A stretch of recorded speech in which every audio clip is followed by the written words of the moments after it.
And I was kind of I grew up in a machine shop. My dad was a machinist, so I was doing that from like 5 years old. I was sweeping the fucking floor.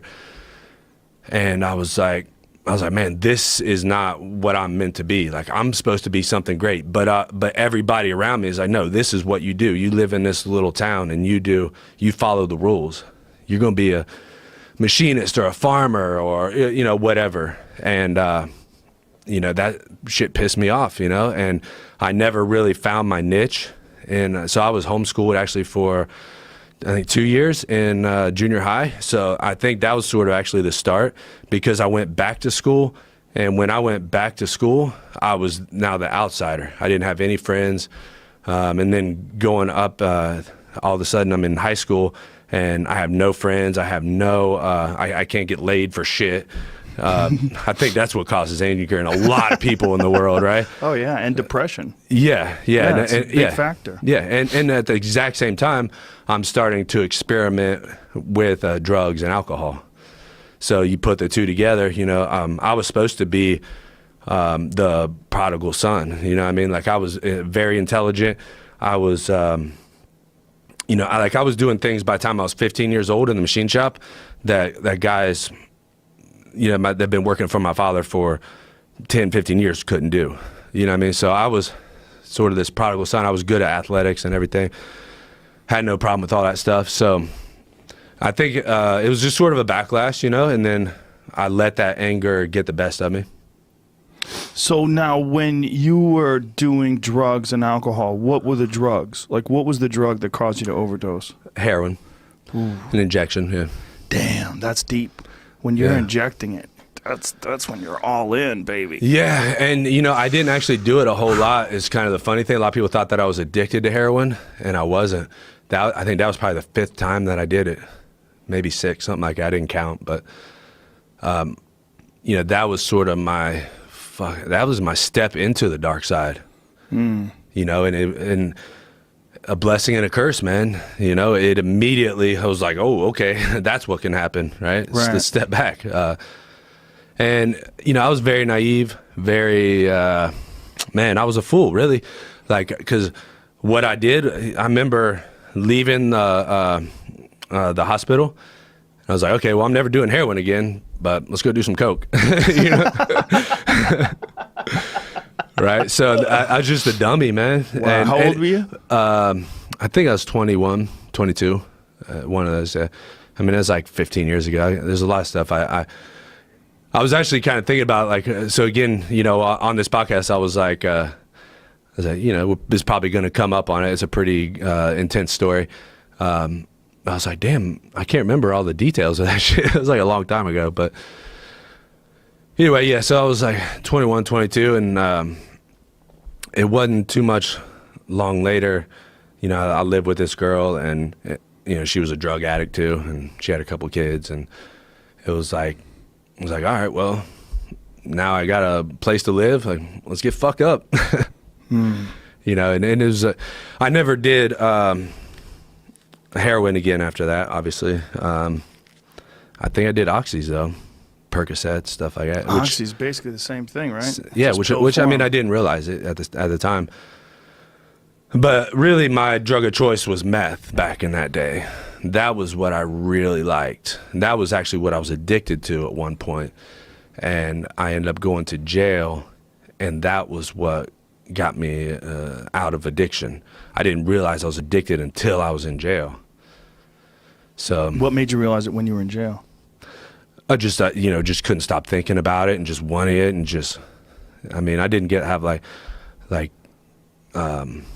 cold sweats or anything. I don't think that happens with uppers, but I mean, I was just, you know, like I couldn't stop thinking about it, man. I was like, dude, like, just a lot of that anger was coming out. I was just like, God, like, what the fuck? Like, I wanted to fight everybody. I was like, somebody give me something, you know? And wow. Yeah, it was just a really terrible experience, but probably only lasted 3-4 days. Maybe not even that. And then you came out of it. Yeah, I mean, I was just like able to accept my fate and deal with it. What does it feel like to be on meth? You ever take Adderall? No. Never taken an Adderall? No. Pretty similar to Adderall, right? Yeah, it's like Adderall. I mean, the closest I would say. I mean, you're high, but you don't have, I mean, it's a euphoria more than anything, just an extreme sense of euphoria, just everything's beautiful, but then, man, as soon as you start to lose that a little bit, you just itch for it so bad, man, so bad. Like, you just want it again. You don't want to sleep. Like, your teeth would be grinding. You're just like you're just tensing up all your muscles. Like, God, well, I got to get more of that, you know? Now, were you working out at all back then? No. Nothing. No. Well, not working out like I should be. So, again, I was angry. A lot of times, like, I'd be at a party. This was a common thing. I'd be at, like, a party or just doing drugs, whatever, and I just started look at everybody like, I fucking don't like none of you. And I would just walk outside and I would go for a run. I'd run 5-6 miles, come back and be like, all right, give me another line or whatever. Wow. Yeah. You would run and then come back to the party? Yeah. And then sometimes I would fight people. You know, that was common, very, very common, if you call that working out. And we, like, this particular time in my life, I was living in a little town called Jamestown, Ohio. And I had this buddy. He was his cousin was a fighter, and this was kind of my first a foray into mixed martial arts, our first experience watching it and everything. And they would train in the grass in the backyard, you know. I remember watching Ken Shamrock DVDs or VHSs back then. Leg locks. We'd go on the living room floor, like, just be shit-faced drunk, and I'm lucky I didn't tear my ACL or anything. We're like, oh, this is what he's doing. This is how you do it. Heel hooks. Yeah, heel hooks. And I mean, I don't remember all the techniques, but I remember it was like, you know, pancration stuff, right? And we'd just be laying there, and it was always a thought of like, dude, this is fucking awesome, man. Like, I could beat Tank Abbott. Like, what you know, and we would joke about it, man. We would say, I remember specifically sitting there and be like, dude, like, you know, we're going to get you a fight in, you know, the local Joe Schmo show. And then, you know, we're going to get you up and you're going to go to a Pride and then you're going to go to the UFC. And I was like, oh, cool. Hell yeah, let's do it. And that was, you know, it was like a joke kind of, but that was what was in my head. That's what we were going to do. Introduction to martial arts. Yeah. So what was your first real formal training? Like, what gym did you first? So I fought before I trained. Get the fuck out of here. Yeah, so actually this guy that was he was supposed to go fight Wes Sims, and his name was Fat Joe is what we called him. He was supposed to go fight Wes Sims that day, and I said, yeah, let's go, man. I want to go with you. I want to see this shit up close, right? And so we go there, and I'm doing a bunch of coke on the way, and, you know, to me it's just gonna be a party. Like, I'm just gonna watch my dude fight. I get there, and you know, he signs up on the table, and I was like, dude, what is that? How you know, that's all you got to do? He's like, yeah. He's like, you just pay $30 and you come fight. I said, man, maybe I should do that. And then the guy, and I'm looking inside, and I see the you know, people sitting around smoking cigars like you see on a movie. People smoking cigars. You see bets being made and stuff, and the guy goes, man, you want to fight the champion? Like, nobody wants to fight him. And I was like, fuck yeah, man, I'll fight him. Are you kidding me? So I literally went across the street. There's a sporting goods store across the street or down the street or something. Went and bought a mouthpiece, come back. There's a restaurant across the street, boiled the mouthpiece at the restaurant, used their microwave, come back, and then we're at the fighters meeting. So the fighters meeting back then was a lot different. So there wasn't weigh-in.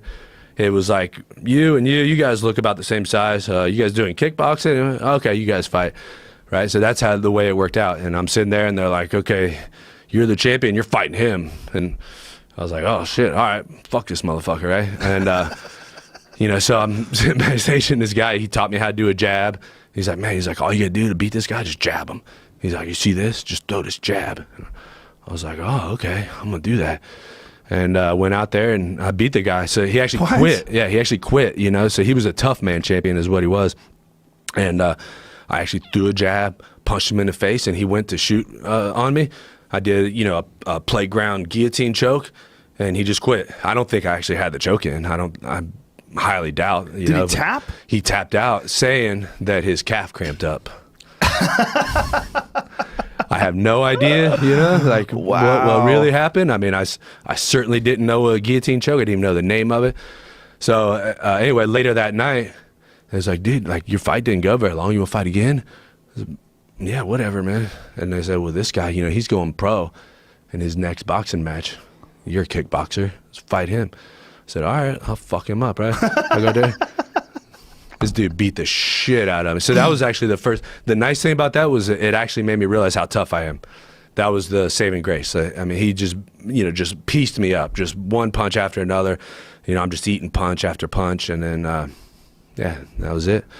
I said, man, I got to do this shit. And then, so my second fight, I didn't think I still yet needed to train. My second fight, I met a guy at a gym. So, you know, I did go to this gym. It was a Japanese jiu-jitsu gym. And he goes, he goes, hey, man, you want to fight in like 2 weeks in Muay Thai? Hell yeah, right? So for 2 weeks, you know, I'd hit the bag probably for 5 minutes at a time, whatever, or something. I go to the fight and, man, this is the worst part. So I get in there. The first thing the guy does, comes in, shoots on me, takes me down. We're in big gloves, shin pads and all this. Takes me down. I'll get up, look at the ref. What the fuck?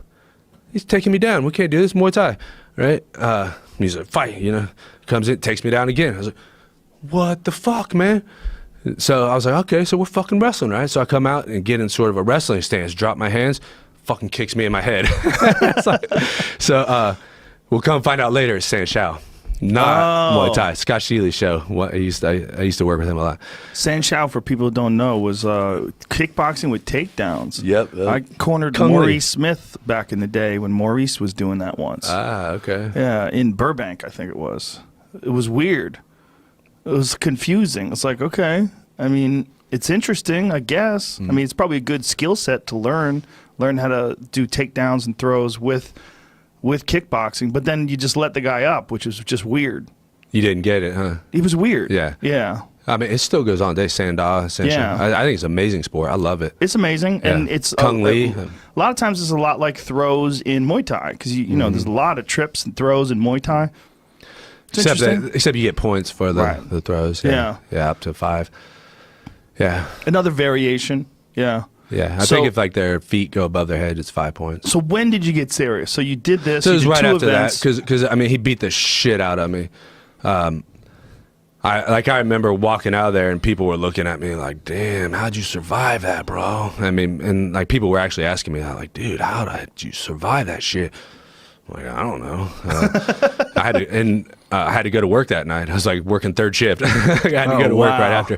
Everybody was looking at me at work like, dude, you got like 2 black eyes? Like, but anyway, that was when I said to myself, you know, I want to try this. And, you know, I think, you know, this is something I really enjoy and I want to go for it.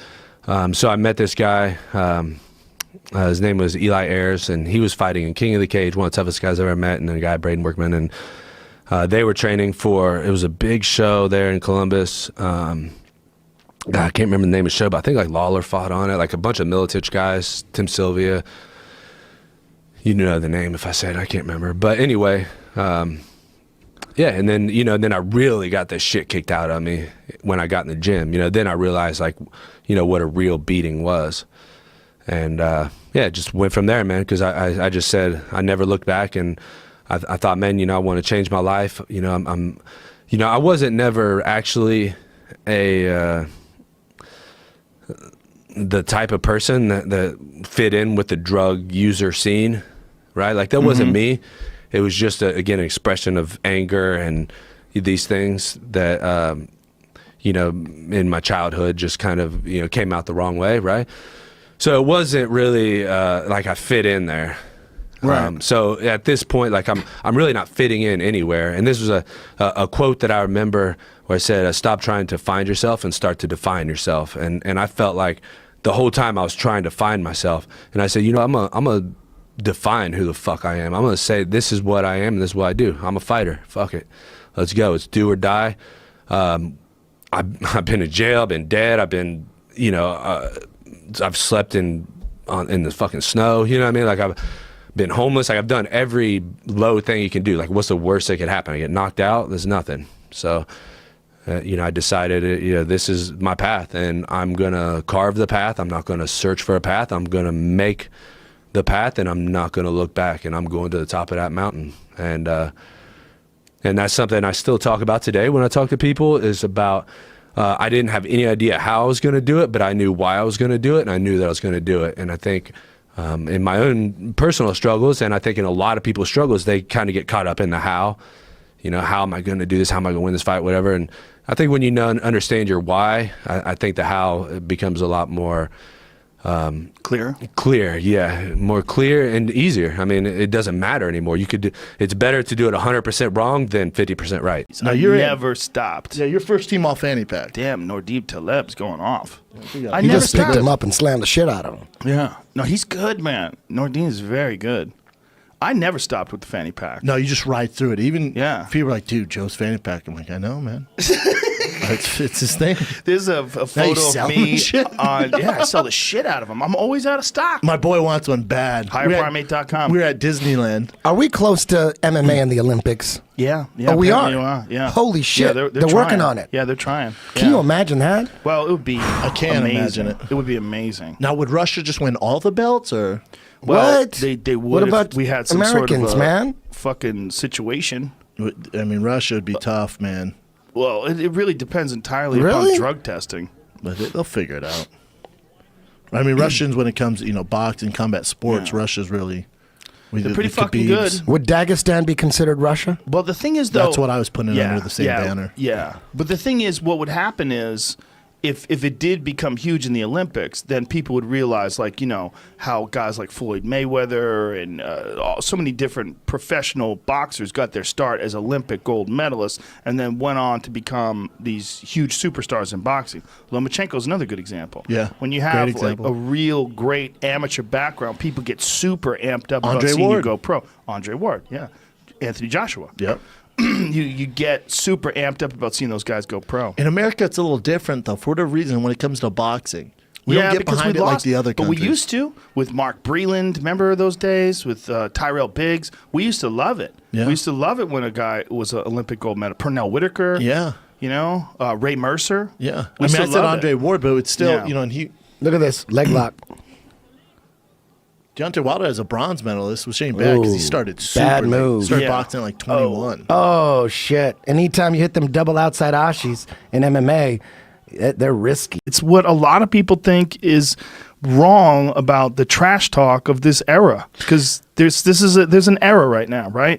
We're in the trash talk era. Absolutely. And some people are really good at it and some people are terrible at it.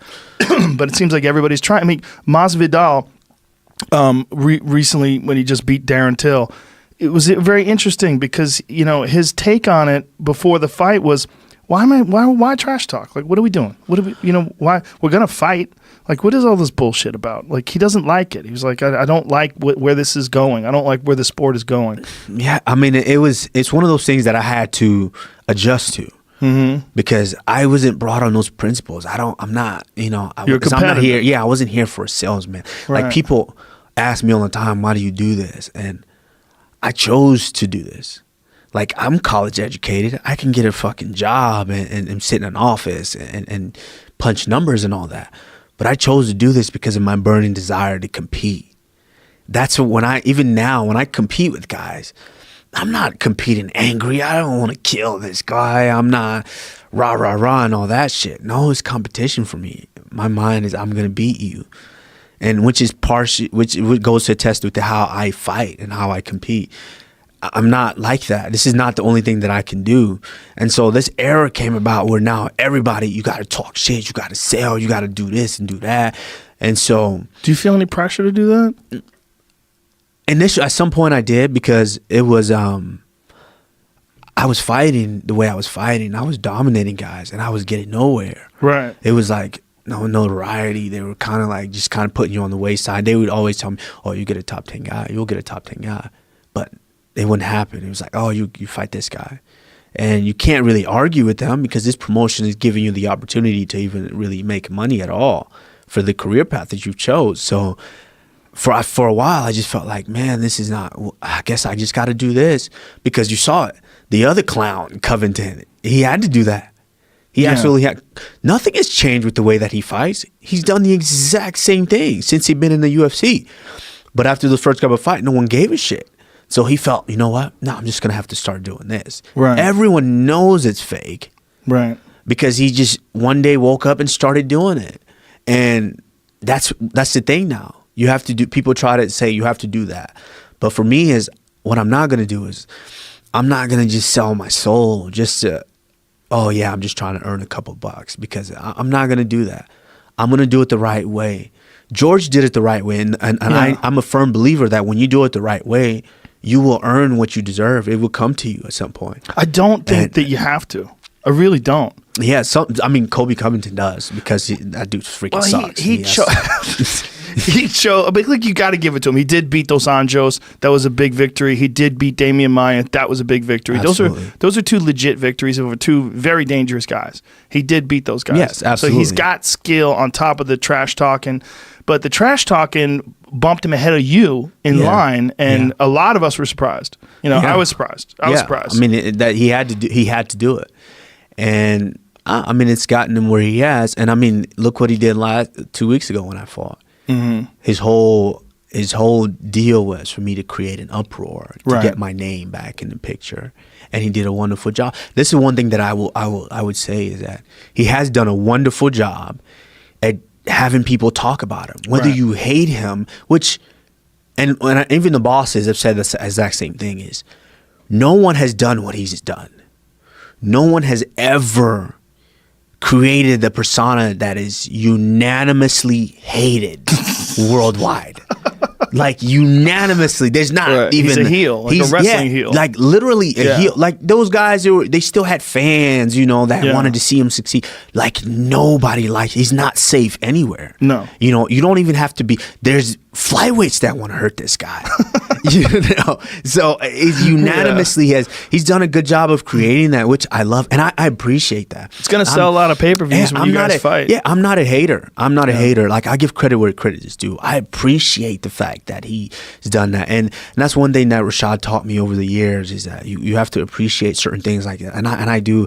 I always wanted this moment. I always wanted that Conor and Khabib, that adversary, that Rashad and Rampage, that Hughes and George St. Pierre. Like, I always wanted that, and he's done a good job of creating that. So, not just an adversary in terms of like a legitimate, worthy opponent, but a dude that you want to fuck up. Absolutely. I mean, I haven't been in a fight yet where it was like malicious, like I was maliciously trying to hurt someone. Right. I haven't been in that fight yet. Yes, I don't. That's the thing about me, is my mind. My mind is strong. I don't compete. Oh yeah, I'm trying to kill this guy, and then you swing 5 punches, you miss, now you're dead tired. Yeah. I don't compete like that. This one, I'm still going to compete as myself, but there's going to be a little extra oomph behind these elbows now. I'm going to fillet your face with a little longer cuts. I'm trying to... This one is going to be one that I really enjoy. Well, that was the same with Khabib and Conor when he said, I want to change your face. Yes. When he said that, I was like, damn, that's deep. I want to change your face. And you saw that even when Khabib was like that. Yeah. Khabib was never out of character. And Khabib never was like, oh yeah, I'm just going to go out there and try to kill this guy. Right. There's a certain level, there's a certain mentality that certain fighters have to have. And Khabib is another guy that I've seen that competes similarly to the way that I do, as far as his mind, where it's at. Like, I don't give a shit what you do. Talk about me, do all this, try to distract me. Like, they tried me. This whole leading up to the Tyron fight, they did everything. What are you gonna do? And then you had his little sidekick that looked like Sideshow Bob that was talking and doing this, trying to distract me. And then Colby popped up trying to distract me. That didn't change anything. That's not gonna do nothing to me. Like, my mind is on competing. I'm gonna compete to the best of my abilities, and I'm gonna embarrass you. And then this guy is gonna be even more worth it. The big change in your skill set from your first fight in the UFC to now is your striking. Your wrestling has always been outstanding. Your cardio has always been excellent, but your striking is much more fluid and much looser. You're much more efficient now. You were always powerful, but it seems like now everything's falling together. Like, you don't have any holes in your game anymore. It's a different thing. We had a guy on Fear Factor once that was a professional rodeo guy, and his shoulder was like a topographic map. It was just, he had so many scars in his shoulder, and he told me his shoulder would just pop out. Just like he could just pop it out left and But right. from Just being destroyed. like From gored by bulls. Falling and getting it ripped apart, riding bulls.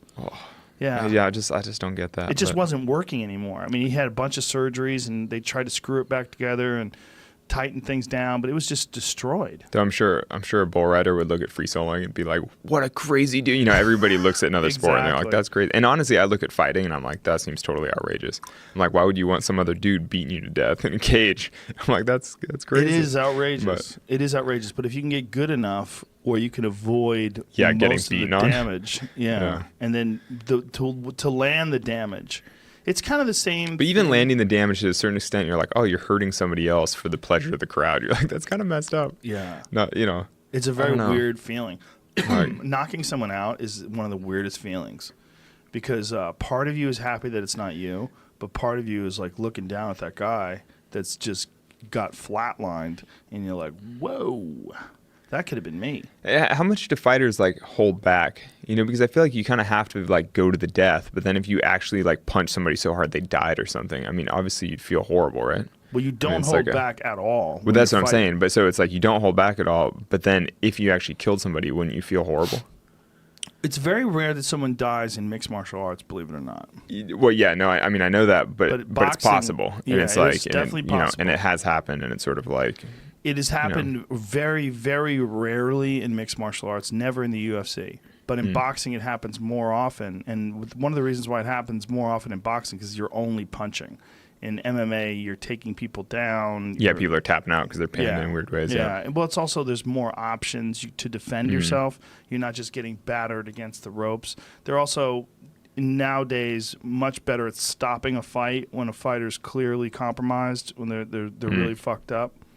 In the old days, they used to let guys just get battered. They used to, in boxing Yeah, matches. that doesn't sit well with me. I'm just like, Yeah, but that's why I'm not a fighter.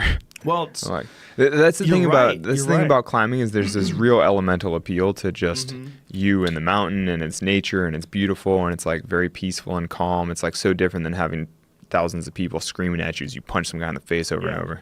Just like, dude, that's not my scene. well, did you see the Conor McGregor Khabib Nurmagomedov fight where there's the big fight outside the cage? Oh, is that Did the you thing see where the that? guy vaults out of the cage and like starts brawling or whatever? I Yeah. was like, yeah, it's Yeah. like WWE or whatever. It was Well, like when they way start breaking tables over people. Crazier than that because it was real. Well, yeah, exactly. I was like, this Yeah. is totally outrageous. But what's funny is it became chaos because a fight erupted outside of the parameters of the fight. It was just more fighting. Yeah. Like you'd seen fighting. Yeah, like this isn't what we paid for. Right. This isn't okay. Right. Everybody's like, the fighting in the cage is fine. This is Yeah. lovely. But he gets out of the cage. Oh my God, he's out in the wild. That's he's like- out in the world fighting. Isn't that kind of messed up? Yeah. It's definitely messed You're up. like, he's a professional fighter. He's fighting. Like that's what he does. It's weird. The whole listen, and this is coming from someone who's been involved in this my whole life. It's weird. I absolutely see all the arguments against it. And yet you still want to go train and punch people in the face. Well, I don't punch anybody in the face anymore. Yeah, I still good. choke people.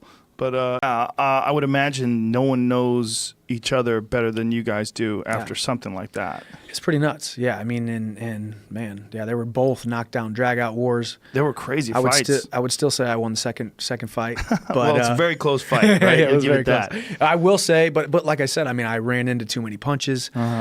It was kind of crazy too. I think I actually spoke to one of the refs who called the fight for Eddie, or not one of the refs, one of the judges, like a couple months after I was at some event, and he's like, "Oh yeah, well he rocked you in the second round," and I was like, "He didn't rock me in the second round. I tripped. I basically like tripped, and it looked like I got rocked." Right. So it's just funny that kind of stuff too. This sport is left up to People the who perception. don't necessarily know what they're doing. that too, Yeah, yeah. that's a real problem with me. I go crazy. Like I mean, I remember you talking about a couple fights ago. Yeah, where you me kept and- saying me the and one name. DC. Yeah, you're like, we're not going to say leave that, that name. lady alone. Yeah.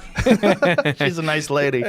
But look, man, it's just a disgrace that you have people that really don't know anything about martial arts and they're judging martial arts competitions. I mean, could you imagine if you had like an Ultimate Fighting Championship 8-man tournament with all the judges? and have them fight each other. Yeah, right. You'd be like, what in the fuck is going on here? Yeah. You guys don't even train? Yeah. You don't know anything about fighting at all? Well, they take, what do they take, a test? I don't know written what test, you know? I mean, a lot of them in certain commissions come from boxing. So they're boxing judges. Which, but even then, were they boxers? Or did they take that's a a written good test for question. boxing? A lot of them no. I mean, but I think, like, I don't know if Harold Letterman can box. He does a great job at judging, though. I mean, Yeah. I agree with a lot of his assessments. But I think boxing is more straightforward.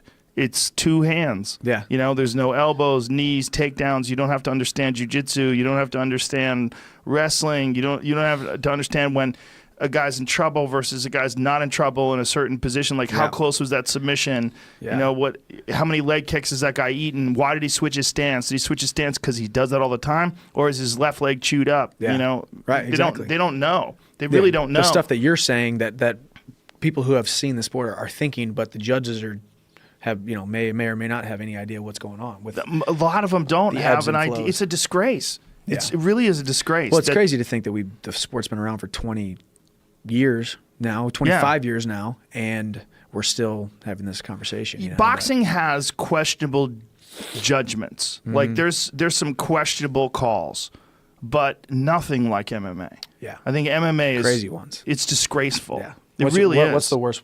Do you know the worst one in your opinion? I wouldn't want to say a worst one because there's been so many fucking terrible ones. Sometimes it's like a split decision. Yeah. Where you'll hear one you agree with, and one you're like, what the fuck? Yeah. And we'll like look at each other. Like know. I'll look at Anik and I'll look at DC and we're like, Jesus Christ. Yeah. How the fuck did someone think that person won that fight? Yeah. It's just bad, man. It's just really, really, really bad. And for a guy like you, who, you know, you have a win bonus and a show bonus in the UFC. So if you're in there and you do everything right and you get robbed, you didn't just get robbed of a decision and on your record it goes as a loss. And you could protest it till the cows come home. Nobody ever gets anything reversed. Yeah. When was the last time anybody got a decision reversed? Yeah. I can't even remember. No. I mean, So- I don't really think it happens. They rob you of your win bonus. I mean, it could cost you tens of thousands, if not hundreds of thousands of dollars. It's a fucking terrible, terrible disgrace. Yeah. I mean, and also too, I've never really even thought about the financials of it. I never really thought, it was always, to me, it was like a wrestling match. It was a loss. It was a loss on my record. And then now I look back and I think, dang, man, if I would have fought just a little bit different here, or that judge would have saw this a little bit different, we're talking a lot of money that I could have in my pocket or would have won, you know? So We've discussed crazy. this many times, and I think, first of all, the idea of 3 judges is ridiculous. Why? Why only 3? Are they expensive? Yeah. Like, how fucking... You No. could get some of the best martial arts practitioners in the world to judge fights and have 10 of them. And I bet you would have a correct outcome way more often than you would with 3. Yeah. You know, and I just think we need to overhaul that. And for whatever reason, they're reluctant to do so. For sure, they can take more impact. Wider faces, bigger heads, thicker necks. Wow. For sure, they can absorb better. Everybody can get knocked out. Right. Because the human body is just so flawed, especially if you have like some crazy Alistair Overeem type character kick you in the head. Anyone can get knocked out. Yeah. But it's less likely to get knocked out if you're shaped a certain way. Yeah. And your hands, the shape of your hands makes a giant difference as well. It's like how much impact you can deliver. Yeah. Like if you have Do you want someone bigger with hands tiny, or do you want- yes. Like George Foreman had enormous hands. Wow. Like there's a guy named Francis Ngannou who's like one of the top UFC heavyweights. Every time I shake his hands, I just go, I go, Jesus. He's got these fucking hammers, like these giant hammers, and he just knocks people just dead. It's a huge advantage, Wow. structural advantage. It's like the difference between having a ball peen hammer, a little tiny hammer for nails, and yeah. having a sledgehammer. That's nuts. It literally is a difference. Yeah. You know, it's just having that extra weight on the end has, especially if there's a lot of, a lot of body mass behind it as well. Just a massive So advantage. would you want there to be no gloves? Hey, look at his hands. The size of this motherfucker's hands. Jesus. Yeah, they're enormous. That doesn't seem fair. They're enormous. Yeah. It does not seem fair. That's Brian Stan, by the way, who was the UFC or the WEC 205-pound champion. Okay, he was a UFC fighter, a top UFC fighter at 185 pounds. He's a big boy. He looks and his hands deformed. get dwarfed by Ngannou's hands. His hand looks like a stump. Yeah, so that is an undeniable physical advantage if you can land that punch. Yeah, and then Doesn't you mean want a can big land it. face and you want Yeah. a more domed head. Yeah, there's a lot of shit going on. But my point is that if fights had no pads, we would get a more accurate representation of what the body can really do. Instead, we're making fighters get more damaged because you're letting people tee off. I don't think you should be able to tape your wrists either. I think that's unfair too, because you What can't. is taping your wrists? Gives it make it stiffer, Right, so right, it doesn't buckle as much when Yeah. you impact something. Because when you hit something, if your hand goes like that, you can really fuck your wrist up. Yeah. You really get torn tendons. Is all it kinds true of that shit. people put like cement in their gloves and stuff? They have. Yeah. Plaster. Margarito did that. Yeah. He was fighting a bunch of different guys and busting them up really bad. And then before his fight with Sugar Shane Mosley, they caught him in the locker room with plaster in the wraps of the gloves. Somebody caught him, and then they started putting two and two together and realizing, like, when he beat up Miguel Cotto, when he beat up all these different fighters, it was an unusual beating. Like, he was hitting them, and it was just having an inordinate effect on them. Like, Right. hitting people way harder than anybody else was. Right. And no one could figure out why. Yeah. Once they took that Just like the padding Lance out of his Armstrong glove- thing, like, but win, way but don't worse. win too But way big. worse, because Lance Armstrong was doing that when everybody else was also doing Also, that. of course, yeah. No one else was putting plaster But don't in their win by hands. too much. If people are going to start getting suspicious. Well, he wasn't necessarily beating everybody, but he was beating a lot of guys. And the way he was beating them, he was fucking them up. And then when he got to Sugar Shane, they caught him with the plaster. They took it out, rewrapped his hands, and Sugar Shane beat the fuck out of him. And Sugar Shane knew about it. Everybody knew about it. They were talking about it on the broadcast, and that they were almost not letting him fight, and they let him fight with newly wrapped hands. And Sugar Shane just lit Killed him up him. like a Christmas tree, fucked him up. And then Manny Pacquiao fucked him up too. Everybody fucked him And up. what do you get, a after that. fine? Why do you get to, I mean, I guess. He should have been probably retired from boxing. They should have said there's no way you could ever fight again. They were just like, we want to see you get killed a couple times first. Yeah, I mean, he was never the same guy, and he actually wound up fighting. He had a really badly torn retina to the point where I think they put an artificial retina from one of the beatings that he took. I think to Sugar Shane. It might have been to Pacquiao. It might have been to Pacquiao beat him bad. There's a couple of guys beat the fuck out of him. Jesus. But it's just that guy was putting plaster in his gloves. So I just don't think gloves are the way to go. I mean, Yeah. if you want to do it for boxing, I get it. Boxing is a completely different sport, and there's an art to catching punches on the gloves. But my thing about MMA in particular is, why is it okay to elbow someone in the face, but it's not okay to have gloves that are like bare knuckle? That's crazy. Yeah. You could literally smash What's the someone's difference head. between this and this? Yeah. Yeah, you could smash someone's head with an elbow, like right in their eye socket, and that's totally legal. You could smash their nose to a pulp. That's totally legal. But somehow, like a shin, you could hit someone so hard with your shin. It's a razor blade, ultimately. Well, it's a baseball bat. Yeah. Like, you kick someone in the head with a shin. It's crazy. There's no padding on it at all. But you have to have padding in your fists. That's crazy. Why is that? It's old. We left it when the UFC first came about. It was bare knuckle, and then in some sort of a sort of concerted effort to turn into a legitimized sport and be accepted by athletic Because commissions. MMA is pretty new. Very new. Yeah. In terms of like big time sports, it was started in 1993. So That's it's crazy. just 20-something years old, 24 years old. So they wanted to make it look like, in the beginning, the first fights that I saw in 97 when I first started working for the UFC, there was a lot of bare knuckle fighters. Guys fought with shoes on. They were bare knuckle. You were allowed to grab people's crotches still. You were allowed to grab their clothes. R. Kelly's? Yeah, not that. A little different. You were allowed to do a lot of shit. You could pull hair for a long time. You could pull people's hair, yeah. And then they finally got rid of that. They got rid of grabbing clothes. But you didn't have to have padding on your knuckles back then. And the people that were super successful realized you could hit people way harder if you have padding on your knuckles. Of course. So Vitor Belfort was one of the first. Right. He was 19 years old and he entered into the UFC 12, Dothan, Alabama in 1997, and just beat the fuck out of everybody with gloves on. What would it take for them to do a rule that said no gloves anymore? They would just have to listen to me. Yeah. And listen to a lot of other martial arts fans. Some people wouldn't want it because they think you would get cut more, which I think you would. Yeah. You would get more superficial tissue damage, but I think ultimately you'd get less brain damage. I think... Because you get hit less. Yeah, I think you'd get hit less. And especially if you practice correctly, I think you could... you would still run the risk of getting elbowed and kneed and kicked, and it's not safe by any stretch of the imagination. Do you think it has to get to like a point where, because MMA is so young, where fighters are 60 and they're blowing the brains out and doing what NFL players are doing? I don't think anybody would... I don't think people would have to know... I don't hear about a concussion crisis in MMA that much. But it's real. I mean, any sort of combat sport, you're going to have it. No, I mean, I know it's there, but it's not like in the zeitgeist really at the moment. It isn't yet, but it certainly could be. Yeah. And it probably certainly will be when some of the veterans get into their 60s and 70s and we start to see them like, do you ever see Joe Frazier before he died? Oh, yes. He was on, God, my throat. He was on Opie and Anthony show. And it was so bad, his slurring and his inability Even when to Floyd was on Howard, it was like, ugh. Floyd Mayweather? Yeah. I don't think he's showing any signs. Really? Yeah, He was I like just think that's stuttering. just how Maybe he it was talks. just, maybe it was just 5 a.m. 5 a.m., nervous, Yeah. talking to Howard Maybe. Stern. Yeah. You know, trying to get it together. Yeah, good point. Counting all Brain your damage money. or talking to Howard? And, you know, probably has zero cum left in his body. Yeah. Probably was banging all night long, right? For sure. Or too much cum in his mouth. What is this? They have a CTE test, they think, Boston University.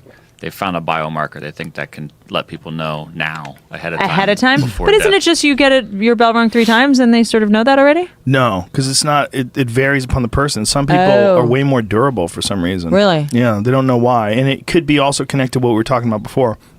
The actual shape of the head, the thickness of the muscles of the Right, neck, right, the right. ability to keep the head from snapping back too much, how many Right. times it actually happens, how good you are at avoiding things and roll. Like some people get hit and then they learn how to roll with stuff, and it takes a tremendous amount of the impact off. So you think when MMA fighters are in their 60s and 70s and it's like not looking good, they might consider gloves? I don't think they're going to consider it because I think to the general public, gloves mean safer. Gloves mean sport. But do No, they bare want safer? knuckle Do means- fans of MMA want safe?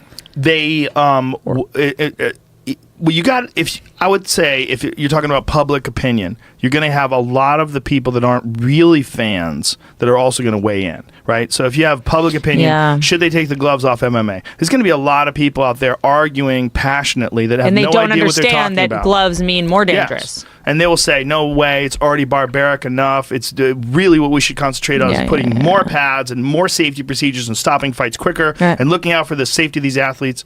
But I think much like how pads in football probably cause more injuries to players And helmets, than right? rugby, Yeah.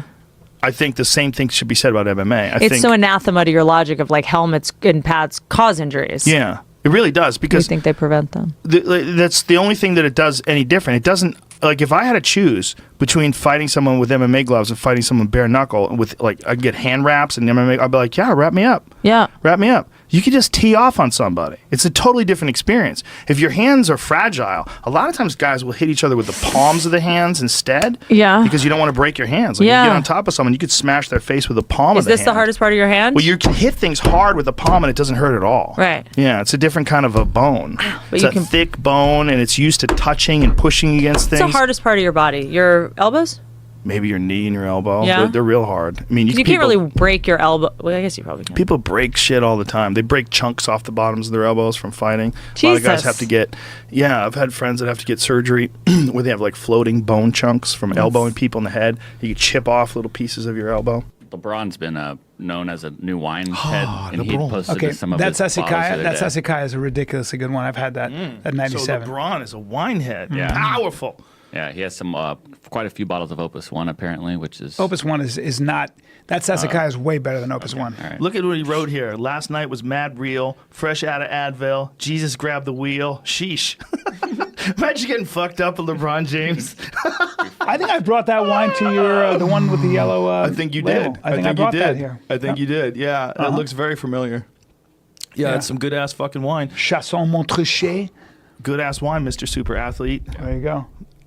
That's a real one. Yeah, Wow. shit. There's some real super athletes we go listen. He's an I don't avatar. give a fuck what kind of steroids you take. You ain't never gonna look like that. Never. Never. Never. Like there's human beings that have just the most unfathomable physical advantages. Yeah, it's you just, know, it's ridiculous. like LeBron James would have like an unfathomable physical advantage over someone who would have an unfathomable physical advantage over you. Yeah. Well, Like, I did a that's- thing. I asked the guy who follows this, Jimmy Burke, about LeBron James. I Jimmy called him up Burke. and I left him one message. I said, Jim, and I want you to be honest and don't insult me. At what age did LeBron James surpass me as an athlete? And be careful with your fucking answer.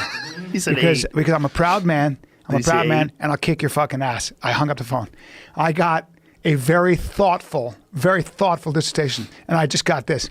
12 years old, and there's no question about that. 12. By the time he was 14, he's 6'4", 235, best player in the country. You were not that. You're not even close to that. He was 14. Yeah. He was 6'4". Yeah, I think he was 6'4". Look at him. Yeah, he's a freak.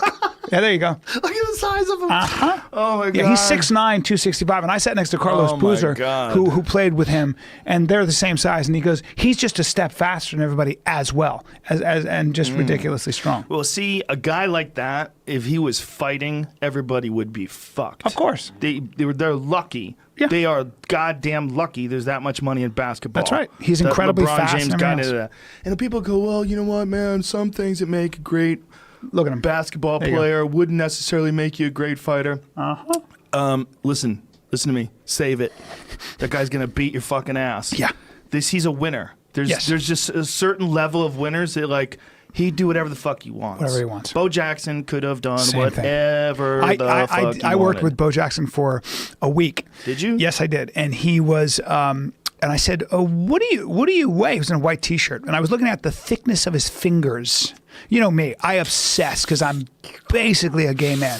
So I was looking at his hands. I grabbed his hands. It was just this giant meat, and I said, "What do you weigh?" He goes, He said, "I remember." He was so weird. He was so specific. He said, "I'm 6'1.5", 240 pounds, 245 pounds." And he was the same size when he played, and he never has lifted weights in his life, ever. And he didn't lift weights when he played. He would just, as in his words, I'd just strap it on, and I'd hear the other team going, Bo's in the game, Bo's in the game. But you have to also understand that Bo Jackson not only did whatever he wanted to you on the football field, faster than everybody at 245 and stronger, he was also was he not an MVP in baseball? All-star at least. I don't know All-star? about MVP, but for sure All-Star, yeah. That's unheard of. Deion Sanders played both ways, but there's no one like Bo Jackson. Freak. That's crazy. Throwing BBs, throwing fucking ropes from center field. I mean, a whole different kind of guy. And one tackle, one hip injury. That's right. Changed all that shit. Well, his hip started to die. It was some kind of necritis in his bone or something like It's that. from getting hit. There was a very famous hit that he got tackled. You could see like the impact that it has on his hips when he goes down. At least am I remembering that correctly? There was a video of it, right? Yeah. Yeah, you can see the injury, and it's like just a oof. ridiculous athlete. And still came back and was smashing home runs with a fake hip. Mm-hmm. Came back and played baseball. Just couldn't really run Yeah. anymore, you know? Wow. Yeah, I didn't Hack-a-Shaq know was that. he was like the beginning. It happened before that. Old NBA people would be like, that's bullshit. They did in the 70s. But Shaq was just the biggest guy that's ever played with He's that so much big. agility. Whenever I shake his hand, I'm like, what is that? It's That's absurd. A hand? Yeah. It's like a desk. It's like shit. It's like a desk. He's like, hey man, what's up? How you doing, bro? Joe, big fan. He did Fear Factor with me. And him and I were like, he was a huge Fear Factor fan. Yeah. So he did like a whole episode where he co-hosted it with me, and he stood next to me, and he would do I'm gonna do the countdown, 3, 2, 1, shock attack, Shock attack time. And when he would do the countdown, I was standing next to him, like this is like an 8-year-old hanging out with his dad. Oh, all I hear is stories like that. That he's a big kid on set. He can't stop No, but fucking I mean, around. I felt like an 8-year-old Oh, next to you. a grown-up. He's Oh, yeah. so big. Yeah, he's mammoth. He's so but he's a big gigantic. kid. That's all I ever hear. Anybody that works with him, like he loves fucking around. Yeah. He loves not taking it serious. Super fun guy, very friendly. Dude, he's so dynamic. He's like a cop Yeah. He wants would to do like undercover work. in Miami or something, right? Yeah, like Fort Lauderdale Florida, or some shit yeah. like that. But he would be involved in raids and shit. And Pretty hard to be undercover when you're 6'11". I know. This massive black dude. He's got to be one of the biggest guys that's ever played, right? Not the tallest, but probably one of the most.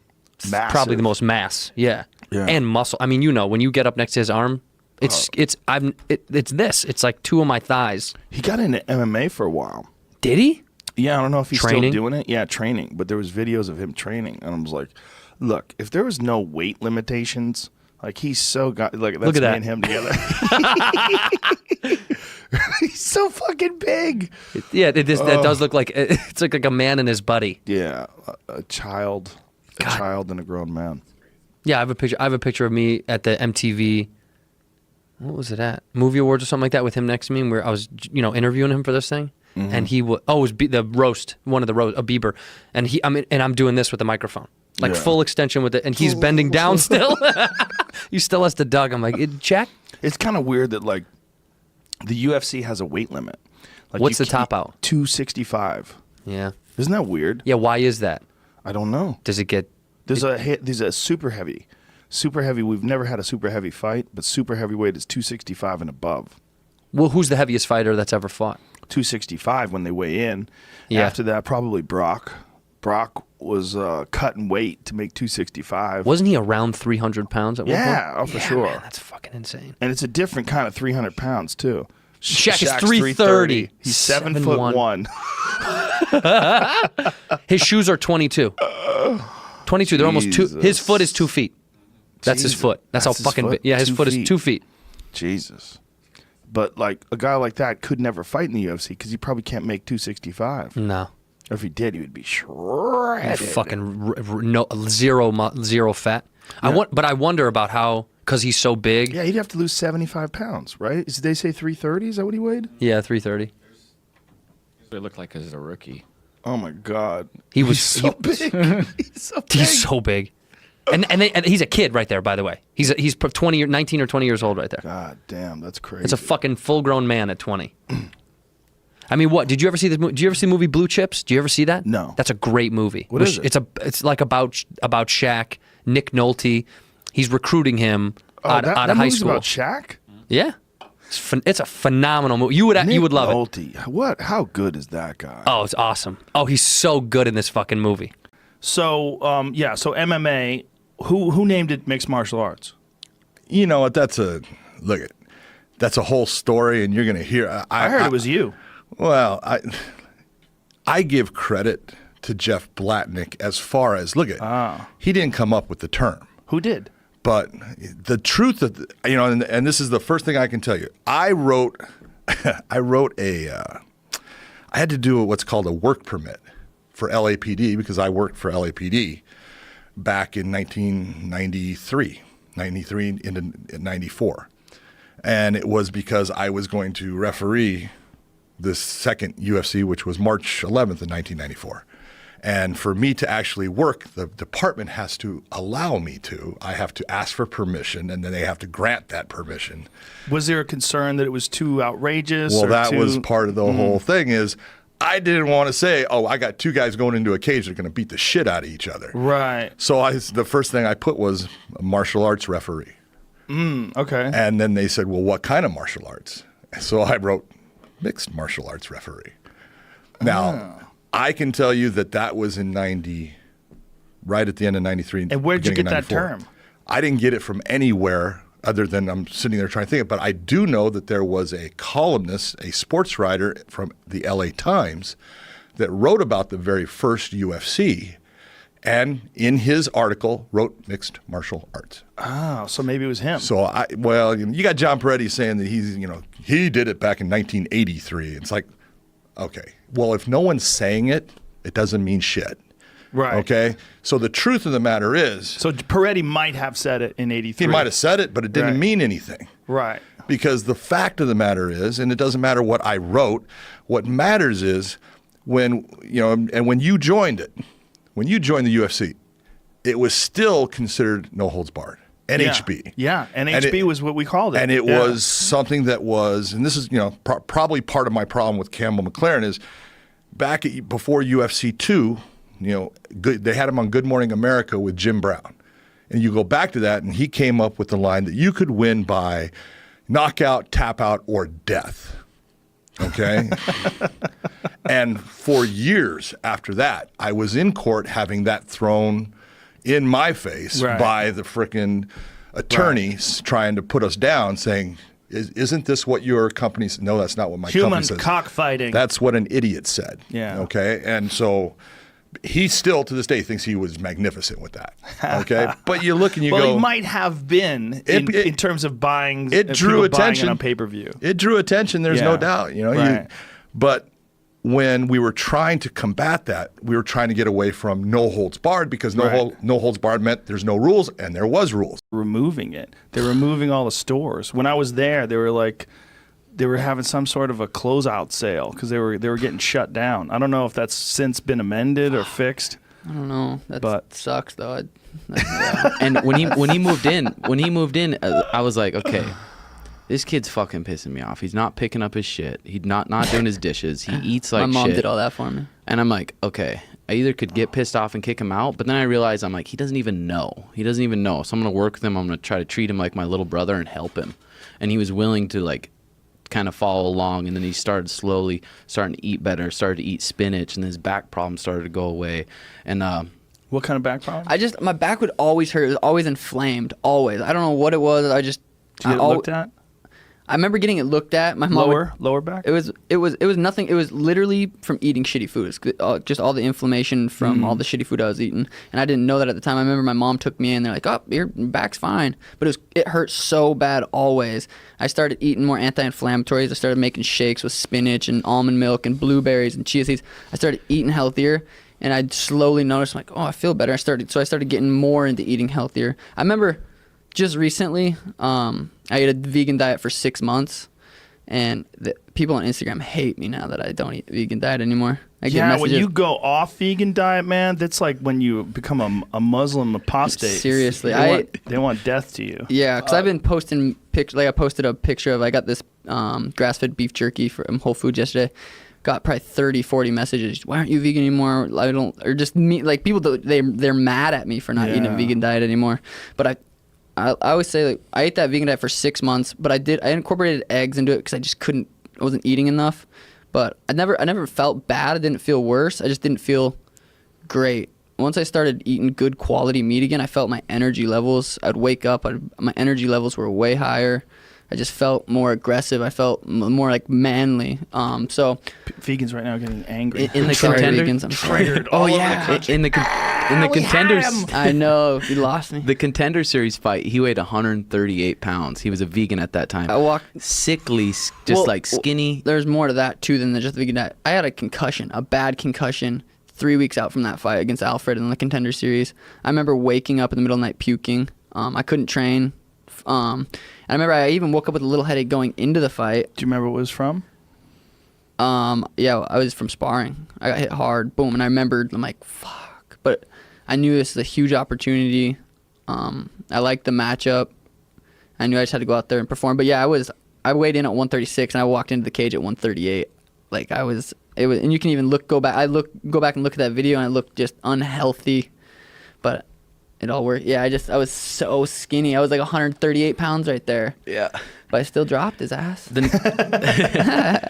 2 weeks later, we went to hang out with our buddy Scott Holtzman in the UFC for a UFC Fresno, and Dr. Andy Galpin was with him for the week.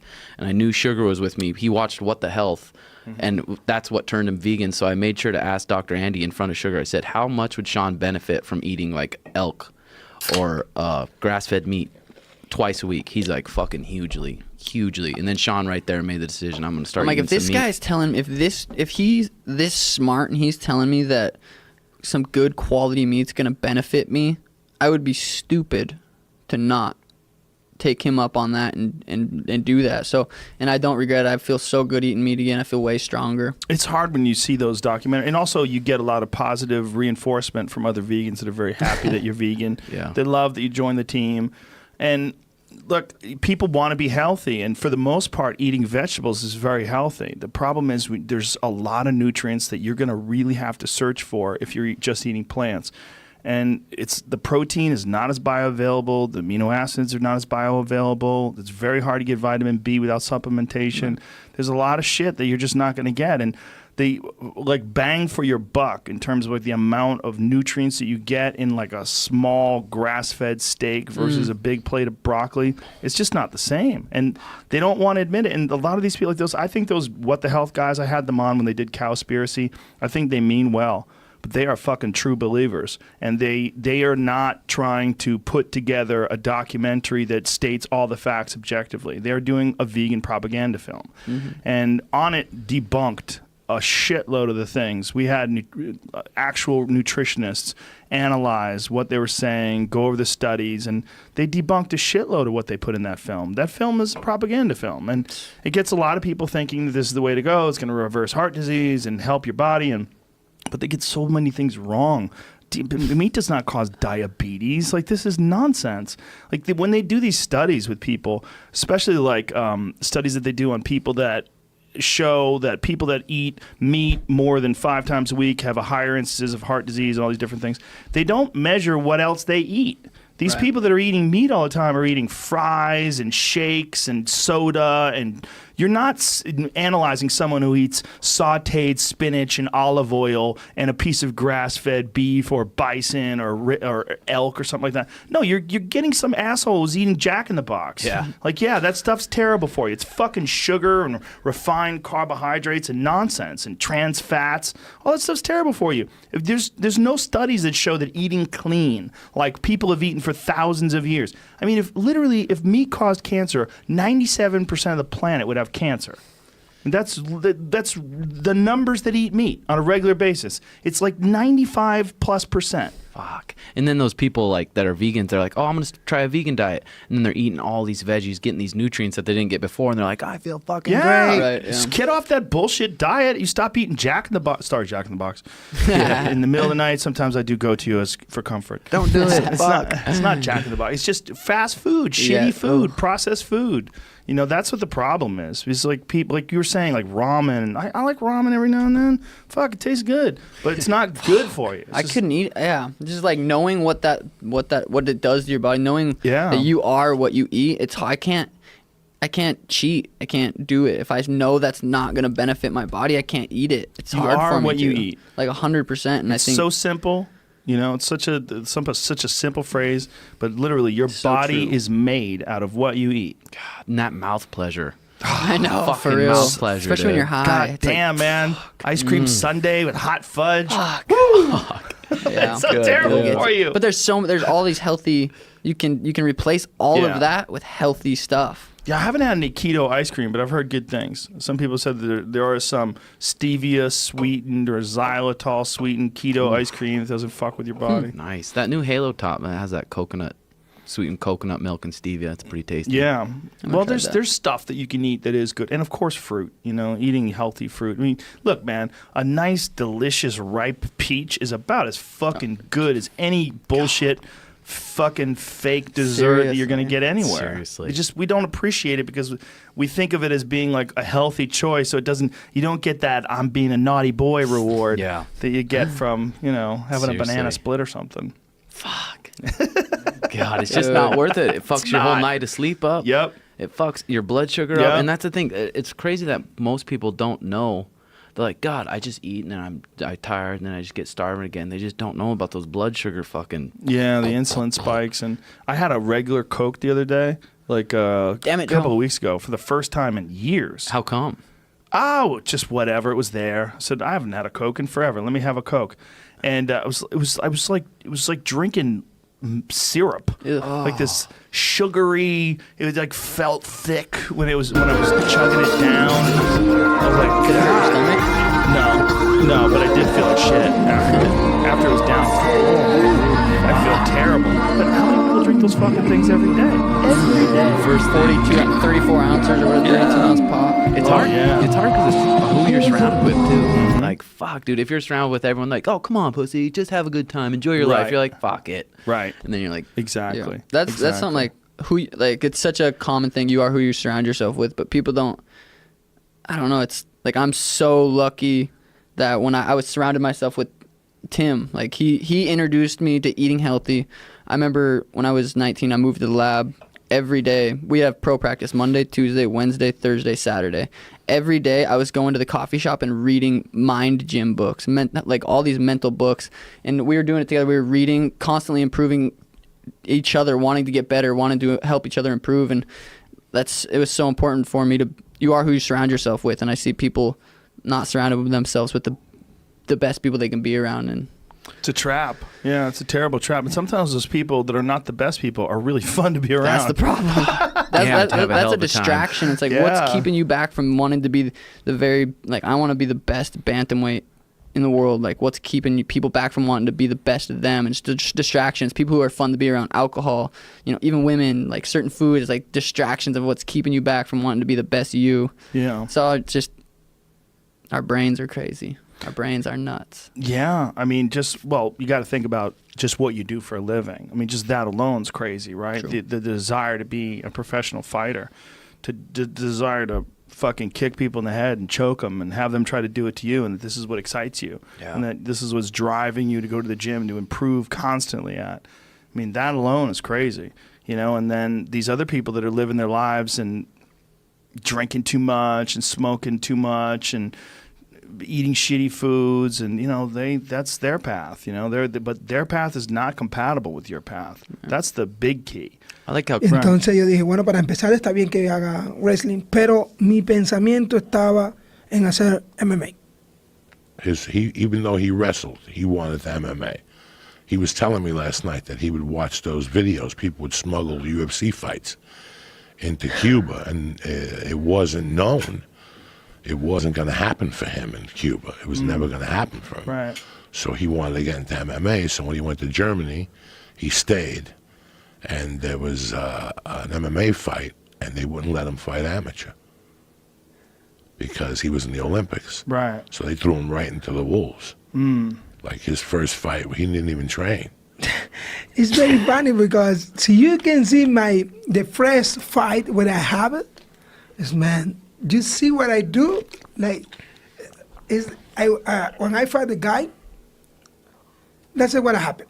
Is it online? Can we find the video? Yeah, you can. See if you can find the video. And it's in Germany? You In fought? Germany. Yeah. How long did you live in Germany for? 6 years. 6 years. Yeah. Wow. Yeah. I make an uppercut like this. Look at this. But like this. Yeah, Like down, you started from the like bottom. this, yeah. He didn't know what he was doing. Here it is. Is this it? No, not this. That is like a tournament. There's no idea. That seems like jiu-jitsu. That is one tournament. But yeah, that is one tournament. Is yeah. that MMA or jiu-jitsu? No, MMA. That's MMA? But Oh, it's MMA like yeah, on yeah. a big basketball court. Yeah. That's what I think all MMA should be on. All right, find that. So when you had your first fight, you had no training? Just your wrestling? Wrestling. But you knew how to box a little from being a kid. But you know, Right. every time in Cuba, because in Cuba it's normal, you have a gloves, the people say, okay, boxing. Right. Ping, pong, a little bit in the street, you know. Right, just fucking yeah, around. Yeah. Yeah.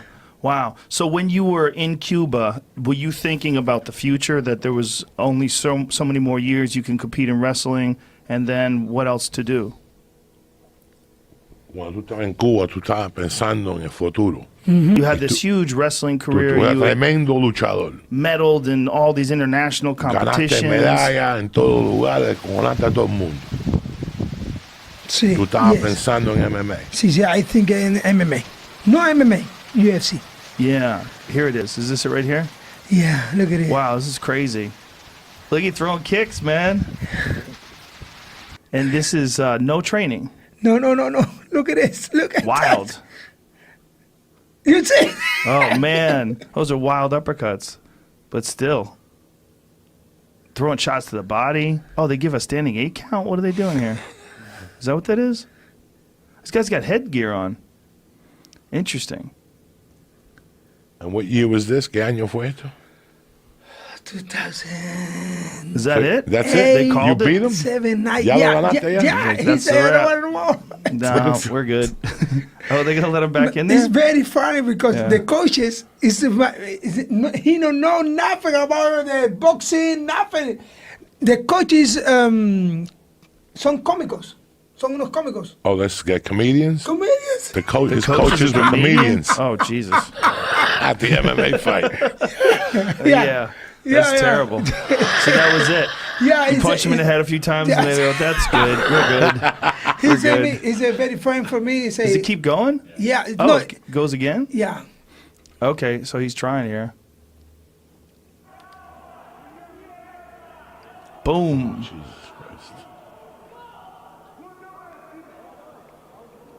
Si you understand Spanish, Yeah. the Cuban language, she can hear the people, tú te vas a reír. Because there's Cubans there. Yeah. Is there a Cuban population in Germany? Whoa! Pero la gente no sabía nada y lo que estaba era hablando puro cubano. Decían, despíngalo, ahí, dale. Pero nada técnico. Right, okay, so is there a big, hay una comunidad de cubanos Sí, en Alemán? sí. Yeah, there's a big, you know where else there's a lot of Cubans at, Joe? Where? Italy. Yeah?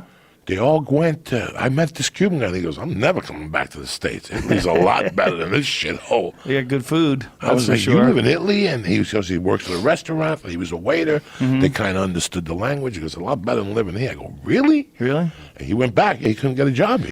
Train by day, Joe Rogan podcast by night, all day. And I think that just did not exist. I mean, Gina Carano sort of caught it a little bit, but she was gone before it really caught fire, you know. And then when she lost to Cyborg, there was a lot of like weird feelings about that, because there's all these speculations that Cyborg was on drugs, and then they looked at Gina Carano and she was all beat up afterwards, and that left this sort of weird taste in people's eyes. I understand that, and I think that Taste in their eyes. I don't know their what I'm eyes saying are here. tasty. No, I think that there's something to that. I think it's unfortunate because I know Chris Cyborg. You know, I was the matchmaker, you know, with Invicta when she was fighting for us, and I was there for her weight cuts, and I saw some of her struggles, and what a kind person she is. Just a genuinely kind person. But then there's this persona of toughness, and her saying this kind of thing to Ronda, or she's saying this to Gina, and then they're saying it back, and it's this, that, you know, and it's just like, for some reason, I never thought she got the respect that was due, but at the same time, then she did fail a drug test. So it was like, unfortunately, you carry the burden of having your entire legacy be questioned when you mess up like that. But we know what the human body looks like. You know what a female body looks like, and you know what someone looks like when they most likely have been introducing male hormones into a female body. I understand what you're saying, because we know what we think is normal, or what a female body is like. But I would say that we know what a male body looks like too. Yeah, and we know without there's some hormones. dudes. I mean, you look at somebody who's like perfect physique, Sage Northcutt. I mean, is everybody speculating that he's on steroids because he looks a certain way? Because I met the kid when he was a kid, and he looked like that. The problem with that line of thinking is that he's a male. Right. And that he has natural testosterone, and that you can accentuate natural testosterone pretty significantly, especially if you're someone like a Kevin Randleman, right, or like a Marvin Eastman, who just has this extreme mesomorphic build. There's a lot of people that are built that way that don't do anything illegal. There's not a lot of women that are. Yeah, when we do the eye test like that, like I completely understand that. I guess I wanted to believe. Of course. That I wanted to believe that Cyborg was drug-free, and now I believe that she is. I believe that she's not. Currently. Yeah, I believe that she's, whatever happened in that time, in 2011, she has rectified it. She's passed all of her, I guess something happened. I'm not really, because it was with the UFC with some kind of test, but it turned out it was with her birth control pills or something. What, kind of more behind recently? it. Is that what you're saying? Yeah, something happened with her birth control, or No. something happened there, but... No, it's spironolactone. It's spironolactone. And which is a DHT inhibitor, or dihydrotestosterone inhibitor, that is used for a bunch of different reasons. It's used as a diuretic. It's used for people combating the effects of anabolic steroids, for females combating the effect. It's used for cysts. It's used that's for right. a bunch of different possible reasons to use it. I think, because I think I've known somebody who's been on that for cystic acne before. So I understand. I don't understand what happened in all of that. And I would love to, I need to read about it. I'd love to know more about it. It wasn't in my sphere of interest exactly then. But, pre-2011 drug test, I wanted to believe she was natural, because I wanted to believe in her and believe that somebody could be that vicious and ferocious and wonderful like that, and take the idea of women fighting to a different level. And when she tested positive for the it was steroids. Stands something in 2011. Stanozolol So or whatever, something like that. and then I was heartbroken, because first of all, it was just like there was this. I didn't believe anymore, and then I got to meet her actually in a professional setting, and I got to know her as a person, and you realize that when you know people, it's a lot more nuanced, and I believe in you as a person, and not you know what I mean. Well, like, I've believed in a lot of guys that turned out to be taking steroids. Yeah, and it's weird to associate. I guess I never. Well, you're a nice person. You're kind. You wish for the best. I do, but I also wish for the best for women all the time, and that we're not going to mess up. Right, and but if you do wish for the mess best up. for women, wouldn't you definitely want to take a hard stance against someone who's introducing male hormones into a female body? And also the problem with that is a lot of the effects are permanent. Like a lot of the effects of a woman altering her physiology with male hormones, there's a certain amount of those effects. And this is also argued against men taking steroids. There's a certain amount, and there's been tests about this. This isn't just speculation. That certain amount of physiological changes are permanent when you take steroids because you're introducing these hyper human levels of testosterone to a male system. And things change. Bone density changes. Right. The shape of your body changes. The tendon strength changes. Right, and your testicles shrink, and certainly because you don't have the ability to like produce but this see kind that of. that comes back, like the testicular atrophy. It's like it's really the shutdown of the endocrine system, but that comes back, and when it comes back, there's a certain amount of the improvements that you've received because of those steroids that you will keep forever. Oh, really? So Yes. even when you're in that like Exactly. post-steroid area, okay. Yes, which is one of the things that infuriates people that have been clean their whole life is that someone can test positive and then they continue on their career, even if they are not taking steroids now, they have a benefit. They have a permanent benefit of taking those illegal drugs. That sucks. Yes. Yeah, I mean, exactly. there's nothing like I can say like that would champion that being a Right. good thing. It's not a good thing, but I will say that, like, she did not test positive the entire, since 2011. And so if there was that advantage in something like that, we saw somebody like Urena Bersh in kickboxing still work against that and still find victory. Right. So I don't know. But should someone have to work against that? First of all, the Zarina Barge fight was a testament to Cyborg's courage and, Yes. and fighting spirit, that she took that fight because nobody wanted to fight Zarina for a long time. And if you don't know who Zarina Barge is, if you watch her Muay Thai fight, she's some ungodly number of fights she's had. She's a multiple-time world champion, and she's just so stunningly technical as a fighter. But, you look at them physically, they look very, very different. Cyborg is just this attacker, berserker style, and fought a very good fight She against did. It was a girl that nobody incredible. wanted to fight. It was a wonderful fight. Yeah, it was a fantastic that's fight. like one of those fights, even in a loss, like Her stock you came can't, up. Yeah, you can't. Yeah, Cyborg thinks I hate her. Look, I think she's awesome. I'm a fan, and I tweeted this many times along that the UFC needs to make a 145-pound women's division. But there's also some realities that you have to address, and those realities have to be addressed for the other women that haven't done anything as well, just to look up for them. I think you're right about that. I think that when people test positive, I think that the penalties have to be harsh. They have to be hard. And I don't know what's going on with the new testing and stuff like that. I'm not in the know when it comes to the UFC. I'm no longer on a team. You know what I mean? It's like everything I do, I read through MMA media now. So I don't know who's testing what and what's going on. But I will say that the men had been doing it for so long as well. So should men who were clean have to have fought against men who were dirty? Very good question, and a lot of people think they shouldn't. Yeah, You so know? it's I don't know what we do about clean slating it at this point. And it's also, is it the same thing? Is a man taking male hormones the same as a woman taking male hormones? Well, if the man already has the male hormones, right? Wouldn't that be even more of an increase than a woman taking? Because if a woman, No. okay. No, because a woman's adjusting her physiology and becoming masculine, whereas a man is becoming more masculine. There's a shift literally in the body structure that happens to women when they start taking testosterone. Yes. That's why a transgender man goes from a woman to a man, all of a sudden grows a beard, Right. like Chaz Bono. It changes the shape of your face, changes the tone of your voice. Your voice gets deeper. So many different factors play in it. It really depends on. There's a rainbow, like a broad spectrum of dosages. Like who knows how much you're taking, how long you're taking it for, and then there's also massive negative consequences health-wise for women. That's what's. It's already hell on your body to fight, and it's hell on your body to be a female athlete. In many ways, it's wonderful and encouraging. But you're right, and I don't have an answer for that. I don't think there's a clean slate. I do think that Chris Cyborg is in the position right now with her career, and with the things that have been questioned about her, the things that have been done. She has actually the opportunity now to really spearhead making it all clean. And coming forward with whatever happened in the past with this I forgot the name of it. Spironolactone. Yeah, well, all of that's that. But less that of was, a concern because yeah. that's not really a performance-enhancing drug.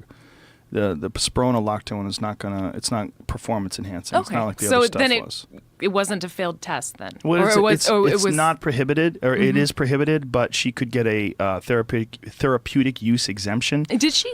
I think she did. I Didn't believe she? they're doing that, or in the process of trying to do that. Maybe it has been cleared. But what that means is, look, it's not hurting anybody she competes against. It's not that. It's just they don't like people taking it because it can mask some of the effects of androgens in the female body, and it also as a diuretic.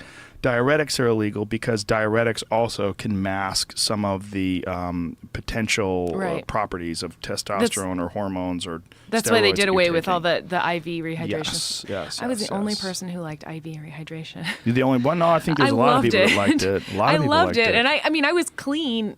I hate to say that I was clean my whole life, but I was possibly because nobody ever offered me anything. If somebody offered you steroids, you think you would have taken it? I don't know. I look back now and I'm like, I wonder. Because I wonder how many other women were. Yeah, what if it was back in the day like the Wild West, like Pride days? Like Pride days were the Wild West.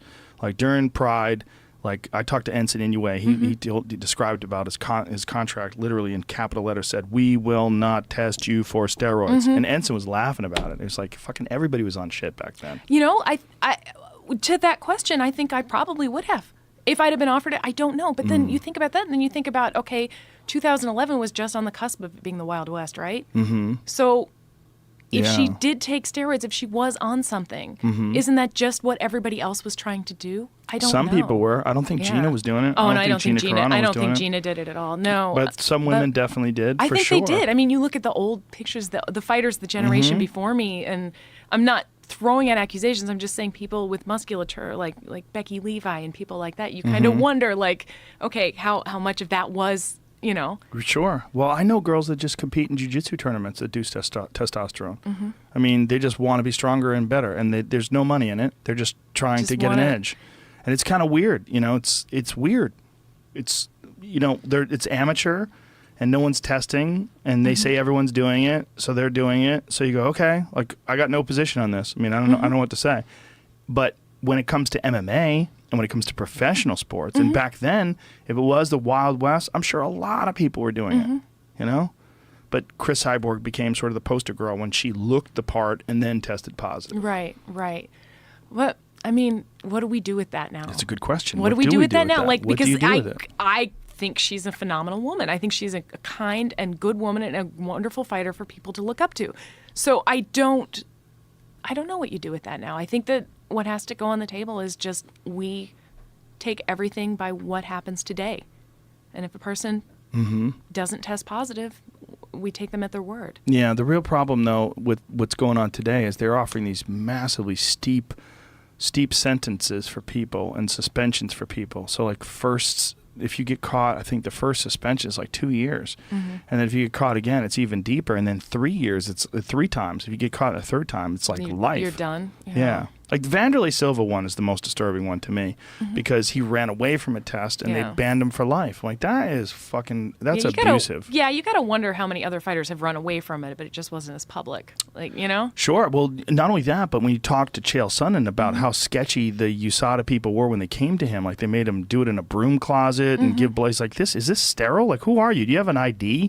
Like they don't want to give you ID. They just want to test right away, and you just have to listen to them. I kind of understand in the case of him where they may be trying to Hawkeye him a little bit more just because of his past. You know? Yeah. But it is, I don't know. I don't know when it comes to regulation who regulates the regulators. Like that is the question, right? Like that's the question, yeah. But at the same time, we don't want this taken away from us. Right. Like this whole thing, the moments of passion, the Darren Elkins moments, we don't want that taken away from us. And to have that soured by knowing that person was cheating. Yeah. That, you know, I think there's a huge emotional investment to see a clean sport. Well, how about the grayest of gray areas, which is Vitor Belfort? Yeah. They let him. Yeah. They let him. I mean, he was a testosterone use exemption, and when he was doing it, holy shit, was he fucking terrifying. He looked like 19-year-old Vito. He looked crazier than 19-year-old Vito. He looked like a demon. I mean, Vito would come out and just starch everybody. He was smashing people. Wheel kick Luke Rockhold. Well, we'd never seen him throw a wheel kick in his life. He threw 2 wheel kicks in his entire career. Look at the pictures of him. This is 2007 on the left, and 2012 on the left, and 2017 on the right.